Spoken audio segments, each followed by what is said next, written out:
שפיר נוסדה בשנת 1968, וכיום הינה מובילת השוק בתחום התשתיות בישראל, הן בהיבט העשייה תומכת תשתיות, והן בייזום, תכנון, הקמה, ניהול והחזקת פרויקטים.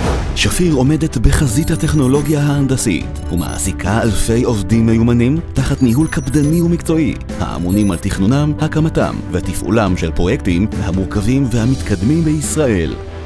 שפיר מאגדת תחת קורת גג אחת 4 תחומי פעילות, המשלימים ותומכים זה בזה.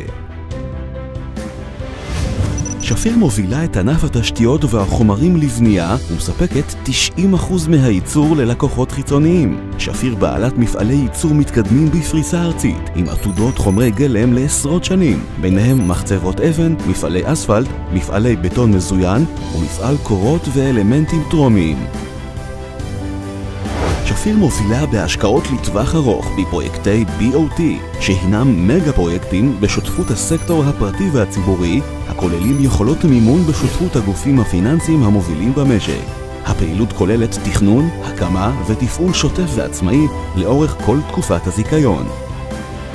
שפיר עוסקת בכל תחומי ההנדסה האזרחית בסטנדרט הגבוה ביותר, וזוכה למוניטין רב בזכות ניסיונה רב השנים בתכנון וניהול, תוך חדשנות טכנולוגית ויישום פתרונות ייחודיים בפרויקטים מגוונים, הכוללים מחלפים, קשרים, מנהרות, פרויקטים בתחום ההנדסה הימית והתשתיות.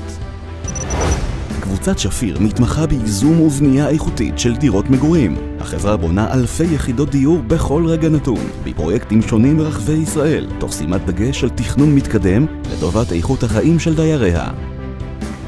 כל המוצרים והשירותים שמסופקים על ידי החברה נתונים תחת תוכנית הבטחת איכות מחמירה בתקן איזו. מימי הקמתה, קבוצת שפיר חרתה על דגלה הגנה על הסביבה ומודעות אקולוגית בכלל הפרויקטים, תוך שימוש במתקני מחזור מים, בנייה המשתלבת בתוואי הנוף ופיתוח סביבתי ירוק. שפיר תמשיך להוביל בחדשנות טכנולוגית, ליזום ולבצע את הפרויקטים המורכבים בישראל בתחומי ההנדסה האזרחית והתשתיות, תוך שמירה נחושה על איכות הסביבה והקפדה על איכות חסרת פשרות ועמידה בלוחות הזמנים. שפיר תמשיך לקחת את חלק הארי בבניין הארץ בפרויקטים מרשימים, מורכבים ומתקדמים, המשרתים את תושבי המדינה בכל יום, בכל שעה ובכל מקום.